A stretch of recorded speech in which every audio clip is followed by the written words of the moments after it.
I christen you Psychologist Bachelor. Apologies for the quality of my microphone, I don't have fancy ass overkill gear for reaction videos. So anyways, it all started in the end of August 2024. I got lots of free time and found a guy on the internet that understood the weakness of that understood the importance of wearing a mask while showing up on camera. This was the thing that got my attention because I know that identity recognition is the main factor that stops any content creator, any human being from speaking the truth no matter what those people do in their lives. And I saw some potential in this guy, as this factor alone is quite a big one. He said on one of his live streams something like, "All you guys who are with me since 500 subs, I rock with y'all." Little later he announced the Bachelor's idea. I said to myself, well, let's figure it out. Guy seems to be chill and easy to cooperate with. The worst thing I may lose is my time. And I did. So that you guys will not have to after watching this video. So let's welcome to the stage Mr. Millionaire Bachelor. I didn't know that, but our great millionaire started his online career as a content creator approximately 1 year ago on Rumble. He has quite a bunch of long videos and live streams where he talks about his picture of life and the entry-level philosophy about how things work in life in general and about his humble greatness. Basically some sort of rose pill, if you will, the light version of the red one, for Gen Pop Goem who lives in Matrix and never had possibility in their lives to observe suspicious things around, never was able to combine things that have difficulty level above lowest Maslow needs. And at some point, obviously he decided to transition from Rumble to YouTube, where according to his own words, he bought himself some followers and or viewers. I had an Instagram once, and I said, you know what? Fuck it. The only way for people to really buy into you is for them to assume that you have people that like you. So I said, fuck it. I considered buying followers because I don't give a fuck about you people. I don't care about you thinking that I'm authentic, you thinking that I'm real. I just really don't care. I'm not an expert in this matter, but I may assume that this helped him out in some way, because probably this kind of high IQ strategy wouldn't work on Rumble, or the dynamic of growth on Rumble caused by these actions is not that satisfying. I don't know, but let me guys know in the comments if you do. Wait, what? God damn. Since The Bachelors was my idea from the beginning, of course I joined him from day one, and here I am, an OG Bachelor, one of the first group of his peons. First red flag appeared right off the bat. The guy was contradicting himself a lot and not keeping track of it himself. He said and repeated over and over again that Bachelors is the club of like-minded individuals that serve the purpose to share knowledge and help each other to grow. I don't want to take any money from anybody from Bachelors. But wait, didn't you want anyone to buy a white mask from your online shop with your logo on it in order to be able to graduate as a bachelor? Also, this one is a safety issue where people give their personal data to some shop. But I'm not going to dive deep into that. If you know, you know. From that point everything seemed to be chill. We got some things going, developing some moves here and there since we didn't know shit about YouTube algorithm ourselves, and we were uploading some videos on our channels which he was giving to us. There were some tiny red flags on the way too, but I was not that much picky about them in particular, but I was recording them in the back of my head, passively, as an overall aura behind his actions and gathering all those flags into one basket. Things were going smooth enough to not to be bothered with the flaws of his persona, even with the moments that I was not agreeing with. But I'd made a choice at the time to be loyal and see where the rabbit hole will take me to. I always had this feeling in the back of my head that there is no way in the world that high-level millionaire cannot understand some simple things about human resources management and human behavioral patterns, which are generally understood by any millionaires out there, because otherwise they wouldn't even become the ones, obviously. And my loyalty was unshakable despite my spidey senses tickle, and other tiny moments when his actions were not aligning well enough with his words, until the moment I got kicked the fuck out without any explanation whatsoever. Not only that, but he also commanded other bachelors to not speak to me at all. Whoever I was contacting at the time, they were asking me not to tell him that we talked. What a strange turn of circumstances, huh? One of the most entrusted bachelors, as his own words were implying, was dismissed by him personally without notice. Even other bachelors didn't understand that move. I thought it through, and I've sorted out several possible reasons that appeared from me writing to him a TLDR on the subject of one of the supposed bachelors who had come in for the graduation in a couple days.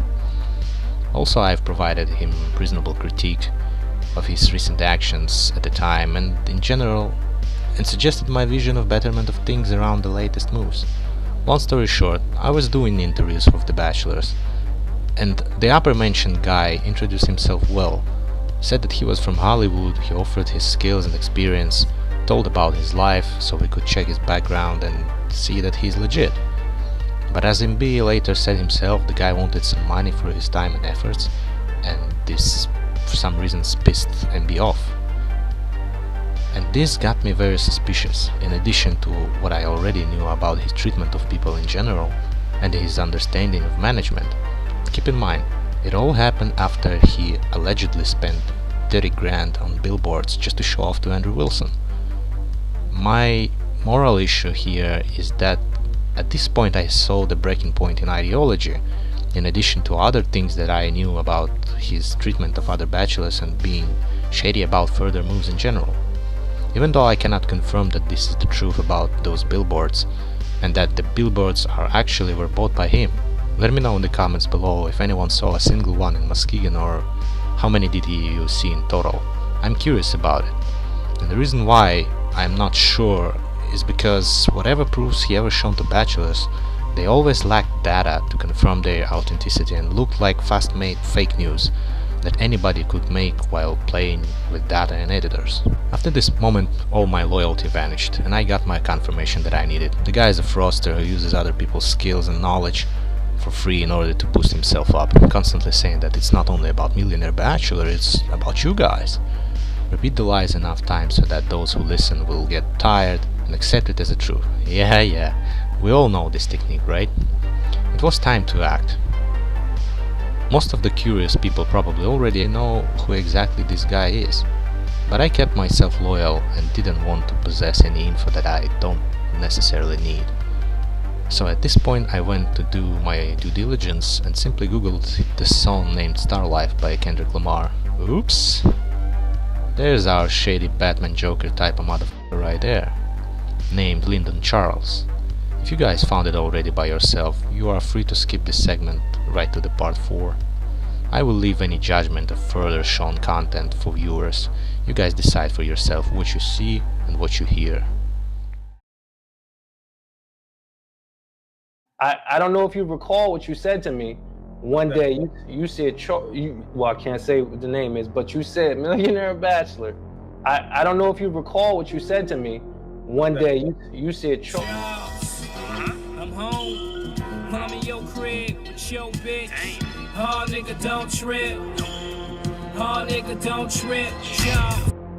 What have I said on other live streams? I said I own a song with Kendrick Lamar. I do. Again.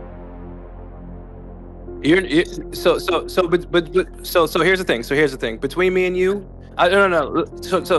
So let me answer your question. Between me and you, that's not even me on the song. That's an artist that I used to manage. So you see how assumptions can be wrong. So it's not up to me to correct somebody's incorrect assumption. It's not up to me.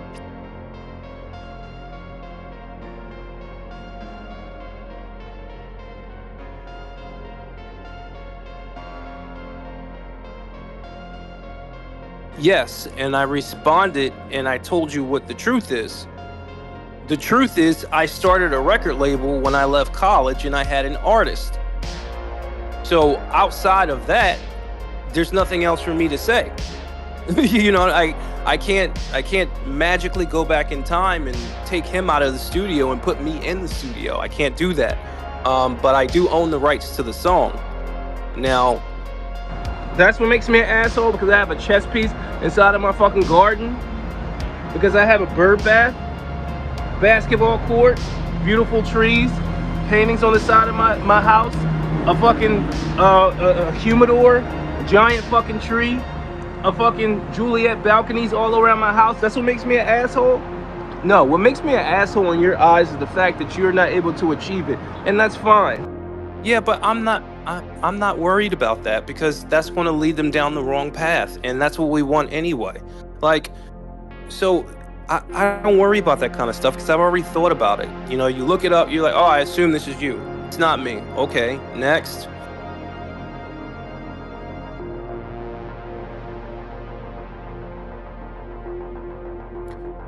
Well, if they believe that it's me, then they are tricking themselves, because it's not. So, you know, so it really honestly just goes in my favor, because they think I'm somebody that I'm not. You let them try. So let them try. I would take action on it if it was me. Yeah, I would take action on it. But the fact that it's not me, I don't have to take action. What am I cleaning up? So yeah, there's that. Stop focusing on the negative of everything. Focus on the positive. If you see a woman in a wheelchair, the negative is, damn, she's in a wheelchair. Oh man, I can't believe that. The positive is, at least it's not you.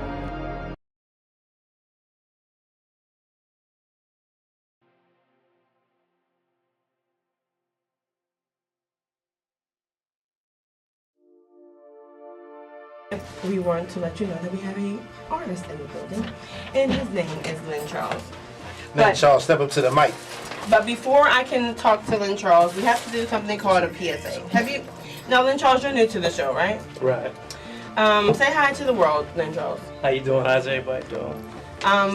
Lynn Charles is already my BFF because he has on a purple hat. Yeah, just like I don't know what it says, but it's beautiful. it says ice cream. I don't know if you see. Jules is a smart man. Jules is smart. Yes, Jules probably told him to do that. He's smart. Black. Do you just love purple? I mean, I don't know. It was a bird gang type of day, so I don't know. I love it. Guess what? I love it. You win. Oh, you win. Yay. Okay, so Lynn Charles, welcome to the show. Yay. How you doing? Thanks for having me. You're so welcome, Lynn Charles. We're almost in punishment because you just started tweeting today. Nah, I've been tweeting. I just didn't have your ad symbol, but I've been tweeting the website like all week. Like, ask anybody on my fan page. Like, they probably sick and tired of me right now. Oh, Shit. see, there you go. Good, great job, Lynn Charles. I like to come in like, here's my proof, like really, so I don't have to come at you. Yeah, got it. Yeah, don't matter. Listen, nothing you can say at this point can go wrong for you because you have on a beautiful purple hat. Exactly. It says ice cream, and I do scream, so yeah, it works for me. It's nice. I ain't mad at it. So who are you? Why are you here? Why is Jules telling me, book this boy, yo? Jules. Lynn Charles from West Philadelphia. I mean, I just dropped my debut project, American Tragedy, from Studio 609. Features with Big Crit, Kendrick Lamar, Freeway, BJ the Chicago Kid. I'm just a young kid, hungry, trying to get it right now. Trying to offer the game something different. Trying to offer the game Charles. That's about it. Okay, so listen, we played Big Crit on here with The Roots, not his song with T.I., because he has a song with T.I., right? Right. We played his Drink with The Roots. We like Big Crit, and then you said you did one with Kendrick Lamar. We played his music as well. Niche turned us on to Kendrick Lamar. Purple Kids, the Pre, we see you, Pre. He's a faithful listener and the family. He's just support. We love Pre. So shout out to Purple. You can give Purple Kids if you like, or you can shout him out. Would you like to shout out Pre? Shout out Pre. Pre, shout out. Purple Hugs and Kisses, Pre. He's a guy, so I won't make him. He's a guy, you're a guy. I don't know how you guys feel about that. Okay, so how do you say, Finesse, can you come answer the phone? Sorry, our intern's not here. Bird, you suck today, but I love you every other day. How do you describe what you do? Just unique. You know, I get the people me. Just humble kid from West Philadelphia. I went to college, but I got in the corporate world and realized that they ain't no different than the niggas in the street world. Oh, you mean the niggas you said? Yeah, I said Yeah, that. that's what she My bad. said. Oh, yeah, because you don't want to get ever banned from radio in your whole Yeah, life. no, I'm sorry about that. Just realize they ain't no different than people in the street. So, you know, the corporate life is all a hoax, really. I mean, they worse than the people in the street. So, I mean, I speak for the people who can't speak. Speak for the person who, you know what I mean, who don't have the resources to get their voice out. I feel like I'm them. Okay. Early enough, then wow. So, what do you want the people to know about your music, and where can they find you at? You know, and then of course we have our DJ going to give you. He's going to pull up the Hot 16, and you're going to spit for us, right? Yeah, I do that. American Tragedy just dropped. LynCharles.com. That's LynCharles.com. You can follow me on Twitter at bbcslim.com, as in Billionaire Boys Club Slim.com. Early enough. All right, well, wonderful. Well, we're going to get into your music in a few seconds. We're going to get it all pulled up. You know what I'm saying? And, yeah, maybe we'll have a cipher. Maybe you and Finesse and Tommy can do a little cipher. Let's maybe. do it. You know, I always like to do just, every time Finesse I'm is with here, it. for some reason, I put him in a cipher. Like. Yeah, Finesse is the old boy. I remember him from Larry Gold. Oh, yeah, that's exactly Larry Gold. That's where we all know Finesse from, you know, with the whole Dice Sticky and all of them. So actually, I also need to let you know, I don't know if you've heard already, Lynn Charles. What's up with your name? It's kind of almost feminine at first. I mean, it's my name. I mean, honestly, I'm sure I'm not the first person to Nah. It's my name. You know what I mean? My first name is Lyndon. A lot of people call me Lynn for short. Okay. And Wait, Charles, what is it? I mean, Lyndon? Yeah, Lyndon. That's very dope. Yeah, I mean, a lot of You people. should probably just go with your whole name, like Kendrick Nah. Lamar, because I like that. But that's Kendrick though. This is that. But I'm that just, Lynn Charles. but you're Lyndon. It could be Lyndon Lamar. I mean, like, I'm just, but I Shout out like to the that. big homie Kendrick. That actually goes well together. I need to find your Don't keep telling me, he just abandoned me. I didn't. You All right, I'm Canary gonna. Yellow. Oh, what is it? Canary Yellow. Oh, you pulled it up. Because I was supposed to have this song set up, so it's my fault. That's Ghetto Purple. You know, the being ghetto sometimes. I'm just, listen, honey. Mother has had a long day, okay? And I've been kicking asses and beating asses and Shout out to Jules. touching asses, but not Julie's ass. So, you know, as I can get, you know, sometimes overwhelmed with my life. And so you get all of me. You get the together purple, you get the not together purple, you get the freestyle on the spot purple, you know. I might even need to turn around and fix my pants. I say, goddamn. Exactly, right, for the camera. That was for you. So listen, so we're going to get into your music, right? Yeah. All right. And this is Lynn Charles. I like it. I like Lynn Charles too. Thank you. I appreciate that. All right, let's get into your music. See what it's hitting for. You know what I'm saying? Can you hit the play button for me, no cute Tommy? Wow. This is Lynn Charles. What's your song called? Who will you run to? Ooh, is this clean? Yeah, it's clean. It's Don't clean. be playing, because radio your mouth artist. wasn't clean, punk. All right, go. Lynn Charles, is it? Yep, Lynn Charles. I can respect that. I can respect the lyricism and all that. You know what I'm saying? You sounded like, you know, a little bit like Jay-Z, a little bit Tomato. I mean, Give you did you mint. get that comment? I got people say you sound like a Young Jay, you sound like Mos Def, you sound like Mace, you sound like, I mean, I get a lot of things, but I mean, at the same time, I just give you me. I'm from Philly. Right, okay. But that a beautiful thing that you get compared to the greats. Yeah, pretty much, yeah. Okay, so are you new to this, or you've been doing this for a minute, or what? I mean, I've been rapping since I was 6 years old. Professionally, I would say about a year in like a professional studio, 609 before it closed. Shout out to Dial Davis. Yeah, it did close. Why did it close? I meant to ask that. Look, I don't even know. That's, you know. Closed Downington. There's a lot Mary's of going shakeup too. in the music game in Philly right now. Guess what? Shout out to Dial. No. I'd like to encourage and advise other bachelors who are still there to stop fooling themselves and move along with their lives, and other people to stop following him elsewhere. Do I believe him? Probably some things. He could have money from collab with Kendrick Lamar and could save some of those. he could have some money from his past real estate investments. He can have them now, which I don't really care about. But I don't believe in this whole Ivy League and hedge fund bullshit based on my personal analysis of persona and time spent with him chatting. Too many contradictions of words on camera with words off camera. Thinking patterns are not matching the millionaire who manages real estate and lots of people behind. It just does not compute. Also, I wonder why did this collab with Kendrick Lamar even stopped on the first place? I have some assumptions about that, but that's something for another time. Anyways, I could not let this continue like that any longer. I did this video for free. I didn't get any money from anyone who could be interested in this information. Why? Because I'm the dog chasing cars. Because there are some things in life called principles. Not going on a holier than thou rant right here. And I am also not new to Machiavelli, and not that much of a good guy either. But I think this simple explanation is more than enough to justify my actions here. I never get a penny for my time and efforts spent with him, and never even ask for a single one, and still don't want to. See, since our club was based on ideology, therefore ideology is the key factor here for me. Trust and loyalty is not something that you may demand, it is something that you may only earn. And once you show it no more and getting rid of entrusted ones easily, nothing any longer obligates them to show it back. Reap what you sow, Lyndon. And as your own vision prescribes, extract the experience and move on.